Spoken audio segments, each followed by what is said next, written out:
안녕하세요. 윤시원의 공포라디오 MC 윤시원입니다. 오늘은 마왕님 그리고 이번에 새로운 펜터마츠에 합류하게 된 이완님과 함께 인사드리도록 하겠습니다. 안녕하세요. 안녕하세요. 마왕입니다. 안녕하십니까. 이번에 펜터마츠 3기로 합류하게 된 이한입니다. 반갑습니다. 리액션 제일 컸어요. 이거는 4만이잖아요. 영어 E입니다. 다음부터 숫자 2로 해주세요. 네. 이한입니다. 네, 이완입니다. 이게 왜 이걸로 하게 됐냐면 처음에 숫자 2로 하려고 하다가 이제 외국인 분들이 혹시라도 보시면은 이걸 2라고 읽을 수가 없잖아요. 그래서 제가 이제 2로. 그럼 한국 사람도 이걸 3이라고 생각할 수 있잖아요. 특히 중국 분들은 석삼자 딱 이렇게 되니까. 중국 시장을 좀 안 노리시나요? 조금 더 연구해 보도록 하겠습니다. 아무튼 자, 저희가 또 이렇게 펜터마츠 새로운 멤버 우리 이한 씨하고 이렇게 컨텐츠를 진행하게 되는데 이렇게 만나 뵙게 돼서 정말 영광이고 또 이렇게 짧은 시간 안에 또 토크 쪽으로 와서 컨텐츠를 한다는 게 사실 쉽지는 않을 텐데. 근데 엄청 그 재능이 있고 자신감이 넘치더라고요. 토크 콘텐츠는 자기가 진짜 잘할 수 있다고. 토크쇼라는 게 저렇게 자뻑만 한다고 되는 건 아닌데. 저는 기대가 아주 많이 됩니다. 저도 기대가 됩니다. 오늘은 어떻게 또 진행을 할지. 혹시 그럼 국어책 같은 건 잘 읽으세요? 저는 옛날에 책을 좀 많이 읽었어요. 연기도 좀 하셨죠? 맞습니다. 그러면 약간 좀 이게 할 때 좀 리액션이 있어야 되거든요. 감정이 이런. 어떻게 보면 또 연기 또 이렇게 있네요. 여기는 령기가 있죠. 약간 령기. 약간 근데 연기가 있죠. 당직기 컨텐츠가 이제 바뀌어요. 리뉴얼 된다고 계속 네. 근데 이제 그 당직기를 그냥 리뉴얼이 아니라 이제 아예 새로운 컨텐츠로 이제 좀 바꿨어요. 이거를 연계될 수 있게끔. 그래서 이제 당집윤이라고. 당신의 집에 윤시원이 산다? 네. 진짜 이게 실화입니다. 드립이 아니라 실화인데, 제가 가서 제보자님하고 그냥 하루 이렇게 이 사람의 행동 패턴을 좀 지켜보려고요. CCTV 설치하고 자는 것도 지켜보고, 네, 그렇게 해서 귀신이 정말 있으면 진또 부르려고요. 정말 괜찮은 컨텐츠인 것 같아요. 일단 그렇다고 해서 뭐 제보자하고 저하고 이제 이렇게 끈끈하게 좀 뭔가 단둘이 있는 건 아니고 또 저희 촬영 스텝이 또 저를 찍어줘야 되는 부분도 있고. 뭐 아무도 지적하지 않았는데. 네. 그리고 CCTV로 뭐 제보자분이 이제 주무시는 걸 뭐 이렇게 체킹하고 이제 각 방을 보는 건데 그렇다고 해서 막 이상한 데다가 이제 CCTV 설치하진 않으니까 걱정 안 하셔도 될 것 같아요. 그래서 윤시원의 공포 라디오는 어떤 프로그램이죠? 자, 윤시원의 공포라디오는 여러분이 올려주신 사연을 저와 게스트분들이 소개해드리고 사연에 관한 이야기를 보는 자리입니다. 그리고 이제 매주 토요일 밤 10시에 공포 라디오 채널에서 라이브로 또 진행을 합니다. 그러니까 실시간으로 여러분들과 이야기를 나누고 듣고 할 수 있으니까 많은 관심 부탁드릴게요. 진짜 많은 관심 부탁드립니다. 저도 공포라디오 시청자로 되게 재밌게 봤었는데 이렇게 출연을 하게 되어 너무 영광이고 기회가 된다면 공포라디오 꼭 참여해보고 싶습니다. 네, 그러면 오늘도 여러분들의 댓글과 좋아요에 힘을 받아 또 어떤 무섭고 미스테리한 사연들이 있는지 기대해보면서 공포라디오 시작해보도록 하겠습니다. 자, 그럼 첫 번째 사연은 오늘 처음 나오신 우리 이한 씨께서 먼저 뽑아보도록 하죠. 가운데 거. 대학로. 마왕이 형님 사연이네요. 네, 맞습니다. 어떻게 알았죠? 왜냐면 대학로에서 형님의 느낌이 딱 났어요. 대학로는 또 젊음의 거리잖아요. 그리고 또 뭔가 공연장, 뭐 소극장부터 해서 이런 게 있어서 약간 좀 대학로라는 이미지가 형님하고 좀 어울리지 않나요? 그렇습니다. 제가 첫 번째로 자취를 했었던 곳도 대학로였고 또 연극영화과 출신이다 보니까 대학로를 많이 다녔고 또 대학로에 예전에 그 매직 레스토랑이 있었어요. 매직 레스토랑이요? 네, 마술 식당이 있었어요. 그 마술 식당에서도 근무를 했었고 매직 바에서도 근무를 했었고 대학로랑 참 연이 깊다면 깊죠. 네. 와, 거기서 매직에 관한 좀 그런 게 있었네요. 맞습니다. 근데 좀 가서 봤으면 좋았을 텐데 거기가 아직도 있나요? 매직 레스토랑하고 매직 바? 다 망했죠. 그 망하게 된 이유가 어떻게 분석하고 계십니까? 제가 거기를 다니다가 제가 이제 나오고 난 이후에 다 망하더라고요. 그러면 우리 이한 씨는 그 경상도 쪽 사나이잖아요. 네, 맞습니다. 대학로 가보신 적 있으세요? 저는 이제 대학교 다닐 때 이제 대학로에서 좀 많이 그 서울 놀았던 대학로요. 기억이 있죠. 아, 서울이요? 네. 아니, 서울은 안 놀았어요. 대학로 다른 데도 있어? 아, 저희는 와, 이게 개념이 달랐구나. 그거 달라요. 우리가 말한 대학로는 거기 대학로. 아, 저희는 그냥 대학교 앞에 있는 술집 거리나 이런 거 다 대학로로 불러가지고. 여기도 뭐 대학로가 그 개념이 맞긴 맞는데 성균관대학교가 있잖아요. 그러니까 그건 조선시대 때부터 있었으니까 성균관대가 그래서 그 앞이 이제 선비거리라고 명륜동 일대가 이제 대학로라고 불렸어요. 아, 그러면은 그 대학로 하면 또 우리가 대표적으로 생각하는 게 연극 아니면 뭐 뮤지컬 공연 있잖아요. 저는 이제 후배들이 이제 거기서 표팔이 알바하면서 표를 저한테 초대권을 좀 많이 줬거든요. 그거 한번 앉으라고 보통 채우려고 하는 거잖아요. 저는 루나틱이라는 뮤지컬을 그때 처음 봤어요. 처음 봤는데 와, 멋있다. 와, 저 사람들 진짜 빛이 난다. 이런 생각을 하면서 재밌게 그때부터 이제 뮤지컬을 처음 보다 보니까 그게 굉장히 감명 깊고 기억이 남는데 혹시 뭐 뮤지컬 보신 적 있으세요? 저는 뮤지컬 과 출신입니다, 형님. 거짓말. 좋아요. 그러면 제일 재밌게 봤던 뮤지컬 뭐 혹시 생각난? 저는 이제 뮤지컬을 시작하게 된 계기가 이제 고등학교 3학년 때 이제 가족이랑 같이 오페라의 유령이라는 뮤지컬을 보러 갔었는데 그건 오페라. 거기 이제 빠져가지고 형님은 또 가장 감명 깊던 뭐 연극이나 뮤지컬 있을까요? 저는 본 적은 없지만 제 공연이 언제나 가장 감명 깊었고 윤시원 구독 부탁드립니다. 네.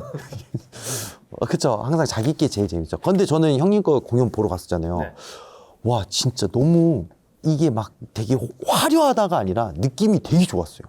약간 동양풍에 대한 노래도 나오고, 예, 벚꽃도 휘날리고 막 하면서 이제 그 스토리 부분에서 이제 데이트했던 게 나중에 알고 보니까 형님이 다 이게 기획 연출하신 거라고 하니까 와, 다시 한번 리스펙 윤시영 구독 부탁드립니다. 네. 아무튼 그때 되게 멋있었습니다, 형님. 진짜. 예. 어쩔 수 없는 게 나는 내가 만든 걸 못 보잖아. 내가 나오는 걸. 그게 언제나 좀 그랬어요. 그러면 빼놓고 얘기할 수 없는 게 이제 그 극단이나 극장에 대한 괴담이잖아요. 또 하나씩은 꼭 있다고 전 들었어요. 알려주세요. 이게 또 이제 제가 뭐 업계 사람이라고 얘기하기는 그렇지만 막상 봤다는 걸 들었다는 사람만 많지 봤다라는 업계 쪽 사람들은 많이 없어요. 그러니까 배우나 스태프 중에서는 저 귀신 봤어요라고 얘기하는 사람이 많지는 않고 오히려 관객분들은 엄청 많더라고요. 그런 얘기가. 그러니까 극이 진행되는데 분명히 자기는 누구 출연자가 한 명 더 나와서 여기에 그런 씬인가 보다라고 생각했는데 알고 보니까 그런 배우가 나오지 않는다 이런 것도 있고 티켓팅 하시는 분이 뭐 예를 들면 2층에 앉아 있었던 어떤 그 티켓팅을 했었는데 분명히 한 분이 들어가서 봤는데 알고 보니까 거기 티켓이 나간 적이 없고 뭐 이런 얘기들은 좀 들은 적이 있습니다. 자, 아무튼 이 대학로라는 이런 사연 서로 간에 각자의 다른 지역이지만 그래도 좀 대학로에 대한 이런 추억이 있는데 한번 그 얘기를 저희가 한번 들어보도록 하겠습니다. 네.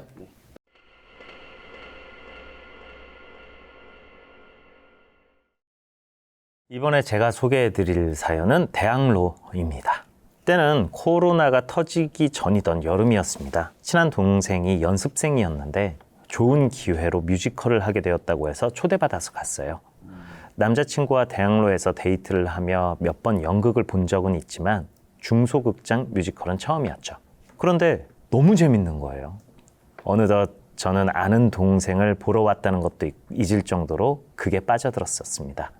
그 이후로 예매 사이트들을 돌아다니면서 평점 좋은 뮤지컬들은 거의 다 예매했던 것 같아요. 배우들의 연기와 노래를 생생하게 눈앞에서 볼 수 있다는 게 정말 매력적으로 다가왔죠. 그렇게 대학로에서 살다시피 하다 보니 자연스럽게 함께 뮤지컬을 보는 친구들이 생기고 커뮤니티도 하나둘 알게 되었죠. 그런데 커뮤니티에 대학로 극장에서 귀신을 봤다는 얘기가 많더라고요.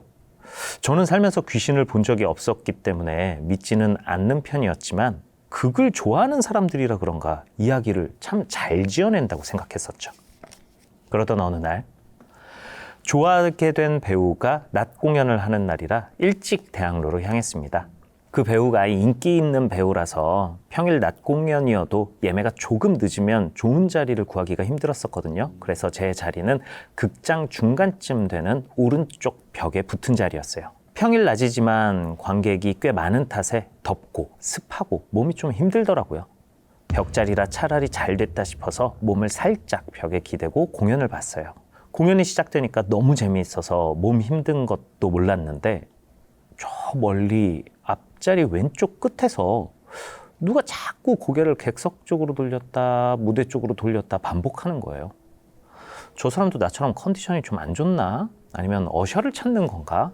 여기서 어셔는 이제 그 극장 안에서 관객분들을 도와주시는 분들을 이야기해요. 그런 걱정스러운 마음에 시선이 절로 갔어요. 그런데 갈수록 짜증이 나더라고요. 자꾸 시선 끝에서 고개가 왔다 갔다 하니까 저 정도로 공연을 못 볼 상태면은 극장을 나가야지 왜 저러고 계신가 싶기도 하고 결국 참다 못한 저는 그쪽을 아예 안 보려고 몸을 바로 세우고 무대만 뚫어져라 쳐다봤어요. 그렇게 어느덧 공연은 클라이맥스로 향했고 여배우가 총방아쇠를 탕 쏘면서 암전이 되는 씬이었는데 갑자기 제 오른쪽 옆에서 재밌지? 차가운 한기와 함께 누가 저에게 속삭이는 거예요. 저는 흠칫 놀라서 네? 하면서 옆을 돌아봤습니다. 하지만 제 오른쪽 옆은 꽉 막힌 벽이었죠. 분명히 똑똑히 들렸거든요. 웃음을 참는 젊은 여자의 목소리가. 그 뒤부터는 도무지 집중이 안 되더라고요. 커튼콜이 끝나자마자 불이 나게 극장 밖으로 뛰쳐나왔습니다. 뭐라 설명하기 어려운데 별거 아닌 것 같은 일이었는데도 왜 그렇게 소름이 끼치고 무섭다는 생각이 오래 갔는지 모르겠어요. 밤에도 같은 공연을 봐야 하는데 걱정되기도 했죠. 차가운 커피를 마시면서 놀란 가슴을 달래고 있을 때 퇴근한 지인들이 대학로에 하나 둘 도착했어요. 저는 그분들을 만나자마자 제가 겪었던 일을 조심스럽게 꺼냈죠. 그러자 그중 한 언니가 저에게 말하는 거예요. 그 극장 귀신 나오기로 예전부터 유명해. 너 몰랐구나? 그냥 인터넷에서 떠도는 괴담인 줄로만 알았다고 하자 언니도 처음엔 안 믿었는데 직접 본 이후부터는 믿는다 하더라고요. 그런데 그 언니가 말하는 귀신의 모습이 좀 이상한 거예요. 하도 뒤돌아보길래 이유 좀 알려고 그 사람 쪽으로 완전히 몸을 돌렸거든? 그런데 좌석이 없는 곳이더라고. 나랑 눈 마주치니까 쓱 일어나서 무대 쪽으로 사라지는데 다리가 없는 거 있지? 나 완전 기절하는 줄 알았잖아. 맞아. 거기 왼쪽 C열인가 D열 쪽에서 공연 보는 귀신이 있다고 나도 들었어. 언니가 말하는 귀신의 행동이 제가 아까 낮에 봤던 그 정신없던 관객과 똑같은 거예요. 그러고 보니 그 사람이 다른 사람들보다 조금 더 옆으로 튀어나와 있었던 것도 같고 순간 그럼 내가 본 그 사람이 귀신이었나? 라는 생각이 들자 겨우 가라앉혔던 마음이 다시금 놀라서 펄떡였어요. 결국 그날 밤 공연은 안 보고 집으로 돌아왔습니다. 그 후 회사에서 큰 프로젝트를 맡게 되는 바람에 한동안 대학로에 못 가게 됐어요. 그러다 보니 차츰 그날의 일은 기억에서 잊혀졌습니다. 어느덧 계절이 바뀌고 전 친구의 추천으로 대극장 공연을 보러 가게 됐습니다. 대학로에서 그다지 멀지 않은 곳에 위치한 극장이었어요.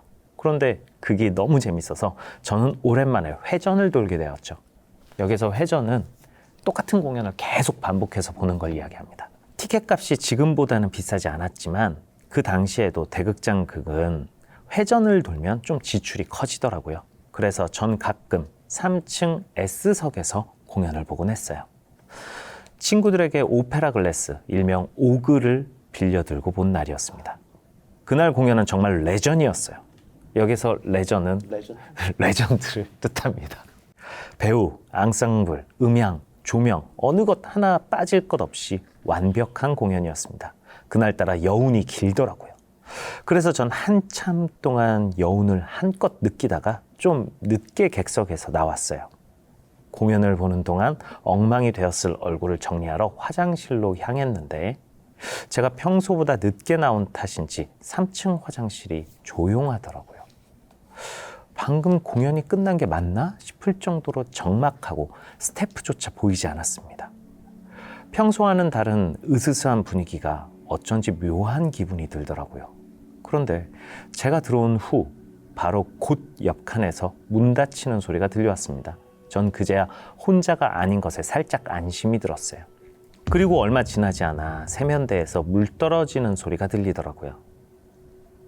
그런데 제가 여러 겹 입은 옷을 정리하고 나갈 때까지 한참 시간이 지났는데도 물소리가 멈추질 않았어요. 아니, 도대체 뭘 하길래 물을 저렇게 오래 쓰지 생각하면서 화장실 칸을 빠져나와 세면대를 바라봤는데 아무도 없었어요. 세면대에서 물은 쉴 새 없이 계속 떨어지고, 이상한 게 그 극장 세면대 수전은 센서식이라서 사람의 인기척이 없으면 물이 틀어지질 않거든요. 계속해서 물이 쏟아지는 상황이 이상했지만 센서가 고장났나 보다 생각했어요. 그리고 제가 그 앞에 다가가자 물이 뚝 하고 그쳤습니다. 그리고 나서 제가 화장실을 나오니까 또다시 수전에서 쏴 물소리가 들려왔어요. 전 너무 무서워서 거의 뛰다시피 걸었던 것 같아요. 고장이라고 해도 혼자 있는데 그런 상황을 겪으니까 너무 무섭더라고요. 저는 서둘러 에스컬레이터를 타고 1층으로 내려왔습니다. 그 당시에는 배우들 퇴근길이 가능하던 때라 역에서 퇴근길은 이제 배우들이 집에 갈 때 기다리던 관객들하고 인사하는 걸 이야기합니다. 3층을 벗어나니 사람들이 많이 모여 있더라고요. 조명도 하나고 그날은 그렇게 사람들 사이에 섞이며 화장실 일을 금세 잊었습니다. 그렇게 해가 바뀌고 팬데믹을 겪다 보니 생활의 폭이 많이 좁아지더라고요. 그래서 그 당시 우울하거나 사회일이 힘들 때 더 많이 뮤지컬로 위로받았던 것 같아요. 공연이 없는 월요일 빼고는 거의 대학로에서 살았거든요. 평소 보고 싶었던 극이 현장 할인을 하면 카페에 앉아 기다리다 극을 보러 가기도 했죠. 그러던 어느 날 보고 싶었던 극이 현장 할인을 한다는 소식에 저는 또 자연스레 대학로로 향했습니다. 평소 스포를 좋아하지 않아서 최대한 그 극에 대한 글은 전부 피하던 중이었기 때문에 전 정말 아무런 정보 없이 극을 보고 나왔어요. 그리고 한 커뮤니티에 제 후기를 짧게 남겼습니다. 반전 있는 극인지 몰랐네. 여배우 목소리가 들리길래 나중에 나올 줄 알았는데 끝까지 안 나오더라. 녹음인가? 그런데 그 여배우가 화음을 너무 못 맞춰서 난 좀 듣기 거슬렸어. 그런데 이 짧은 제 후기 글에 댓글이 엄청 달리기 시작하는 거예요. 제 글에 달린 댓글들은 정말 상상도 못했던 답들이었습니다. 그 극은 남자 배우 둘만 나오는 뮤지컬인데 무슨 소리야? 여자 목소리가 왜 나와? 에? 나 지금 자6인데 여기서 자6은 6번째 봤다는 뜻입니다. 여자 목소리 들은 적 한 번도 없는데? 저는 제가 들은 걸 후기로 남겼을 뿐인데 다들 그런 넘버는 없다는 거예요. 넘버는 뮤지컬 곡을 얘기하는 거예요. 도저히 이해가 안 가서 제가 들은 걸 자세히 댓글에 남겼어요. 하지만 이번에도 역시 사람들의 답변은 하나같이 여자 목소리는 나오지 않는다는 것이었죠. 그런데 댓글이 많이 달리면서 제 글이 인기글로 올라가자 저처럼 똑같이 여자의 화음을 들은 사람들이 나타나기 시작했습니다. 생각보다 꽤 여럿이었어요. 그렇게 그날 제 글은 커뮤니티에서 큰 화제가 되었고 그 글을 기점으로 극장에서 귀신을 본 경험담들이 연달아 올라오기 시작했습니다. 생각보다 대학로 극장에서 겪은 경험들이 꽤 많더라고요. 특히 몇몇 극장은 제가 뮤지컬에 관심이 없었을 때도 들어본 유명한 이야기들이었어요. 그러다 저는 2,000개가 넘는 댓글 중 한 댓글을 읽고 너무 소름이 돋았습니다. 대극장 3층 화장실에서 옆칸에 누군가가 들어오는 소리가 들렸고 잠시 후 수전에서 물 떨어지는 소리가 나서 나가보니 물만 떨어지고 아무도 없었다는, 그래서 너무 무서워서 도망쳤다는 글이었어요. 제가 경험한 것과 너무나 똑같은 상황이었습니다. 그런데 더 놀라운 건 비슷한 경험을 한 사람이 한둘이 아니었다는 거예요. 센서 고장이 아니라는 극장 측의 답변도 있었다고 하더라고요. 정말 내가 본 게 그저 기기의 고장이 아니라 무언가의 장난인 건 아닐까 하는 생각이 들자 어쩌면 진짜 귀신이 있을 수도 있겠다라는 생각이 들었어요. 그리고 그 후로 대학로에서 많은 극을 보았지만 다행히 더는 아무 일도 일어나지 않았습니다. 그렇게 어느덧 시간이 또 빠르게 흐르고 제가 아끼던 극이 다시 공연을 한다는 이야기를 들었습니다. 예전에 알 수 없는 속삭임을 들어서 그 후로는 제대로 못 챙겨봤었던 그 극 말이에요. 이번에는 꼭 다 봐야지 하고 티켓팅도 정말 열심히 했어요. 제가 좋아하는 배우 회차 위주로 정말 열심히 보러 갔습니다. 그런데 이 극을 보러 갈 때마다 비가 너무 내리는 거예요. 그날도 그렇게 비가 추적추적 내리던 날이었습니다. 그날도 제가 좋아하는 배우가 낮 밤으로 종일반을 하던 날이었어요. 이거 종일반은 이제 낮 공연과 밤 공연을 다 보게 되는 그걸 말하는 거예요. 표를 찾는 내내 정신이 하나도 없었죠. 습하지, 사람은 많지, 젖은 우산들은 자꾸 몸에 닿지. 무엇보다 이제는 마스크를 쓰고 공연을 보는 상황이라 숨이 너무 모자랐어요. 정말 겨우 자리에 앉아서 숨을 돌렸습니다. 자리가 사이드였지만 그래도 A열이라 설렜죠. 그리고 그날은 표를 2장 구한 날이라서 사촌 동생과 함께 봐서 더더욱 기대가 됐어요. 그렇게 공연이 시작하고 얼마 지나지 않아 바로 제 뒤쪽에 앉았던 동생의 한숨 소리가 들리더라고요. 동생은 이 공연이 재미없나 하는 생각이 들었지만 이내 전 극에 집중해 동생의 한숨 소리를 잊었습니다. 그런데 갑자기 뒤에서 누가 슥 몸을 숙이더니 저에게 속삭이는 거예요. 또 왔네. 재밌지. 정말로 팔에 닭살이 쫙 돋았어요. 그 목소리를 듣는 순간 그때 제가 벽에서 들었던 그 목소리가 떠올랐어요.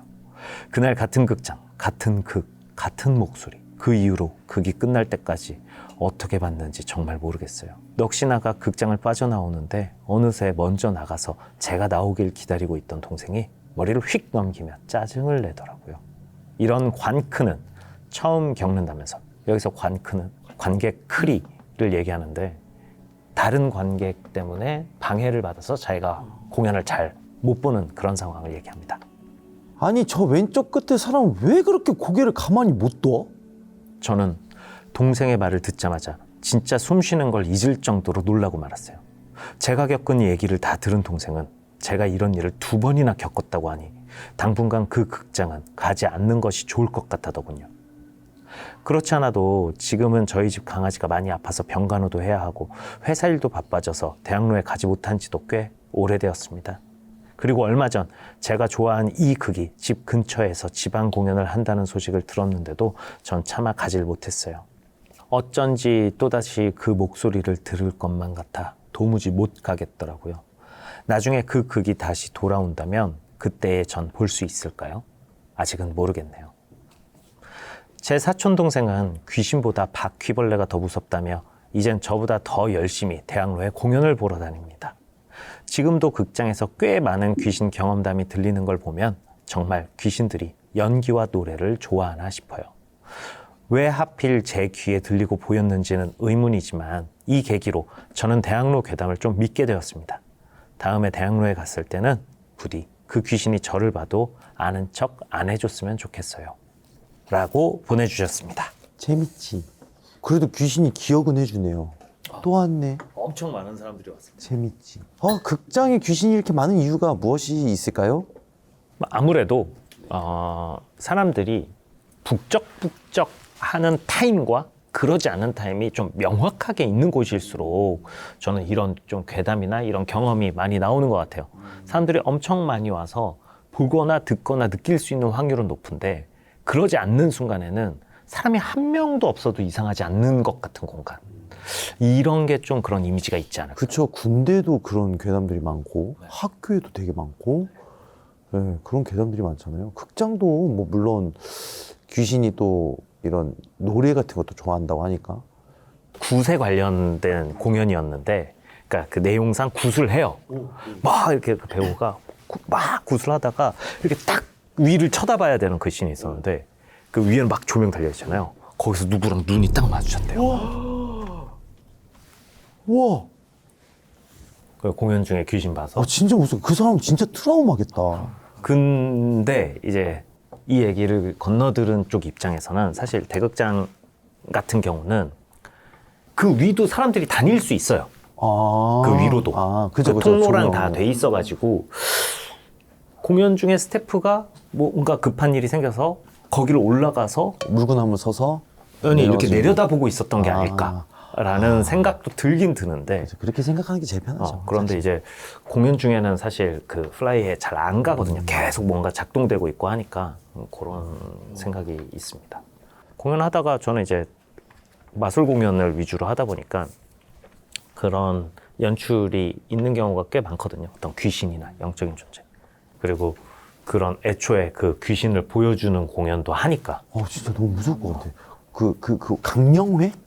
아, 네, 그런 게 있죠. 네. 강령술. 강령수죠. 이렇게 서로 이렇게 팔 잡고 오셨습니까? 했는데 갑자기 테이블 쪽에서 탕탕탕 소리 나고 이런 맞아, 거. 맞아. 정말 무서울 것 같아요. 그리고 애초에 고스트라고 애초에 귀신이 주인공인 뮤지컬도 있죠.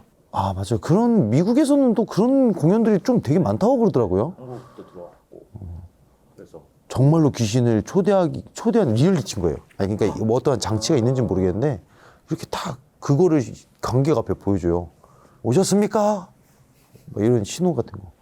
자, 여러분들의 사연은 저희가 항상 제보를 받고 있어요. 여기 하단에 보시면 이메일 주소로 사연을 보내주신다면 저희가 읽어드리고 소개해드리고 같이 무서워해드리겠습니다. 당신의 기묘한 사연.